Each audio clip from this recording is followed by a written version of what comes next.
बिस्मिल्लाहिर्रहमानिर्रहीम। अस्सलाम वालेकुम। एक बार मूसा अलैहिस्सलाम ने अल्लाह से पूछा कि या अल्लाह, जितना मैं आपके करीब हूँ, आपसे बात कर सकता हूँ, इतना कोई और करीब है? अल्लाह ताला ने फरमाया, ए मूसा, आखिरी वक्त में एक उम्मत मोहम्मद सल्लल्लाहु अलैहि वसल्लम की होगी और उस उम्मत को एक महीना ऐसा मिलेगा जिसमें वो खुश्क होंठों, प्यासी जुबान, सूखी हुई आंखें, भूखे पेट जब इफ्तार करने बैठेगी तब मैं उनके बहुत करीब होऊंगा। मूसा, तुम्हारे और मेरे दरमियान 70 पर्दों का फासला है, लेकिन इफ्तार के वक़्त उस उम्मत और मेरे दरमियान एक पर्दे का फासला भी नहीं होगा और वो जो दुआ मांगेंगे उसे कबूल करना मेरी जिम्मेदारी होगी।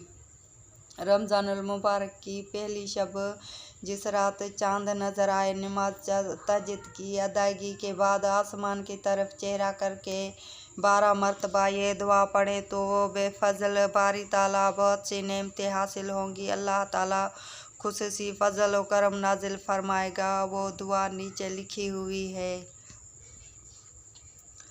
रमज़ानुल मुबारक की खास तैयारियां। अपने कमरे को साफ़ सुथरा कर लें। अपने कमरे या घर में एक छोटा सा कोना इबादत के लिए मुख्तसिस कर लें और जाए नमाज और कुरान मजीद और दीनी किताब उस कोने में सलीके के साथ बाअदब अंदाज में रख दें। एक डिब्बा बना लें, उसका नाम रमज़ान सेविंग रखें और रोज़ाना सदका खैरात उसमें डालते जाएं और उन पैसों को नेकी के कामों में सरफ करें। कोशिश करें कि किसी मुफलिस खानदान को इफ्तारी में ज़रूर शेयर करें। कुरान की वो सूरत जो आपको बहुत पसंद हो, अपने उसे ज़ुबानी याद करने की कोशिश करें। कसरत से इस्तग़फ़ार करें। अपनी हाजात और ज़रूरियात अल्लाह के सामने रखें। बहन भाइयों, रिश्तेदारों, दोस्त अहबाब और मरहूमीन के लिए रोज़ाना दुआओं का एहतमाम करें। कुरान को मुस्तदिल तर्जुमा व तफसीर के साथ समझकर पढ़ें और अमल की नियत की भी